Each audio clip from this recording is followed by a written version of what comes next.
ምድራችን ስዊዘርላንድ የምትባል ሀገር ገነት ቢኖራትም ኢትዮጵያም ልክ እንደ ስዊዘርላንድ የራሷ የሆነ ገነት አላት። እሷም ጂንካ ከተማ ትባላለች። ይህ የምትመለከቱት ቦታ በኢትዮጵያ ውስጥ ካሉ እጅግ አስደናቂ የተፈጥሮ ሚስጥሮች አንዱ ነው። ይህ ቦታ እንዲህ በቀላሉ እንደምታዩት አይደለም።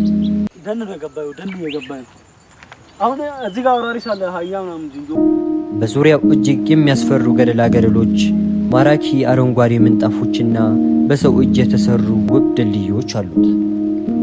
በጉዟችን መሃል ደግሞ በደቡብ ኢትዮጵያ እምብር ስለምትገኘው ስለ ጂንካ ከተማ እጅግ አስገራሚና ሰምታችሁት የማታውቁትን ታሪክ እነግራችኋለሁ። ዛሬ ማስኬን አድርጌ ማንም ሰው እንዲህ በቀላሉ ደፍሮ የማይገባበት እጅግ ውብና ድብቅ ወደ ሆነው ወደ ኔሪ ፏፏቴ ወስዳችኋለሁ። ሰላም፣ እንዴት ናችሁ? ዛሬ አንድ ልዩ ጉዞ አብረን እንሄዳለን። ምናልባት ብዙዎቻችሁ ይህ ልጅ ማን ነው? ለምንስ ማስክ አረገ ብላችሁ ልጠይቁን ትችላላችሁ። የዚህን ሚስጥር ውብ በሆነው የጂንካ ጉዟችን መካከል እነግራችኋለሁ። ዛሬም ወስዳችሁ በከተማው ውስጥ ወዳለ አንድ ድብቅ ገነት ነው።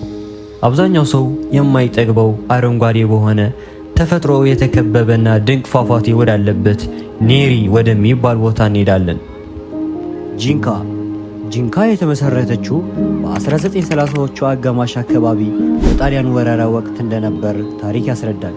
ስሟ የመጣውም በአካባቢ ይኖር ከነበረ የአሪ ብሔረሰብ ታዋቂ መሪ ጂንካ ከሚባል ሰው ስም ተነስተው እንደሆነ ይነገራል። ይህች ከተማ በአጭር ጊዜ ውስጥ የደቡብ ኦሞ ዞን ዋና መናኸሪያና የንግድ ማዕከል ለመሆን በቅታለች። የአየር ንብረቷ እጅግ ተስማሚ ከመሆኑ የተነሳ ወደ ደቡብ የመጣ ሰው ጂንካን ሳይረግጥ መመለስ አይችልም።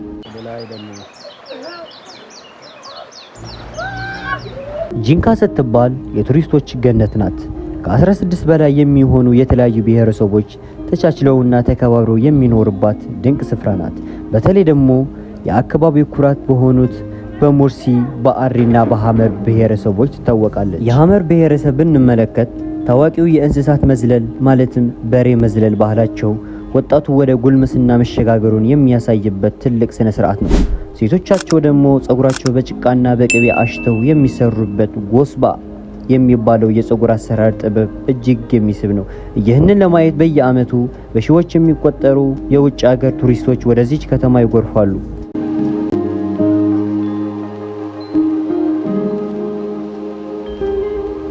እንግዲህ ወደዚች ከተማ ከመጣችሁ አይቀር የጂንካን ምግብ ሳትቀምሱ መሄድ ትልቅ ኪሳራ ነው።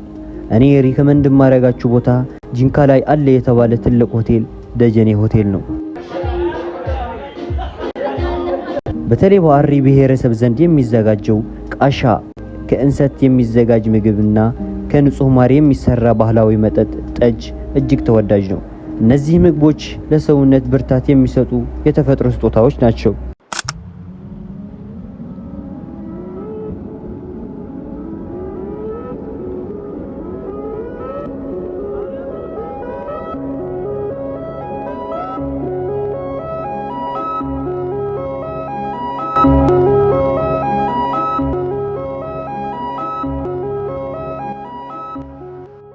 እሺ ጋይስ አሁን ከተማውን ተሰን ወደ ጫካ እየገባን ነው።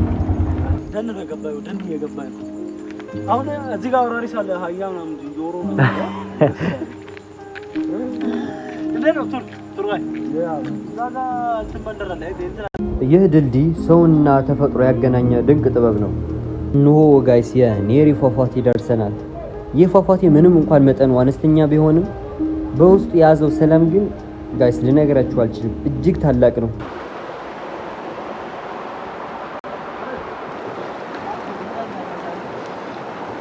በተራሮች መካከል ተደብቆ የሚፈሰው ይህ ውሃ ለከተማዋ አረንጓዴ ልምላሜ ትልቁን አስተዋጽኦ ያበረክታል።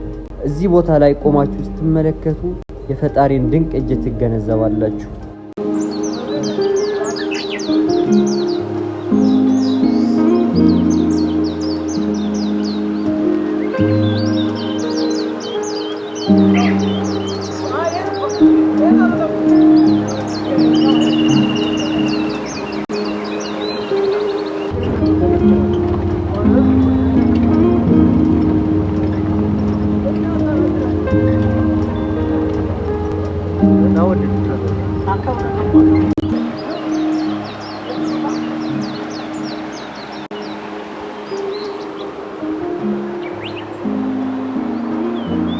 የዛሬው የጂንካና የኔሪ ፏፏቴ ቆይታችን ይህንን ይመስል ነበር። ስለ ከተማዋ መሰራረት፣ ስለ ሐመር ድንቅ ባህልና ስለ ምግቡ የተወሰነ ነገር ማካፈል የቻልኩ ይመስለኛል። ይህ ቪዲዮ ከተመቻችሁ ላይክ በማድረግ ለጓደኞቻችሁ ሼር በማድረግና ቻናሌን ሰብስክራይብ በማድረግ አበረታቱኝ። በቀጣይ ደግሞ ከዚህ የበለጠ አስደናቂ ቦታ ይዤላችሁ እመጣለሁ። እስከዛው ቸር ቆዩልኝ።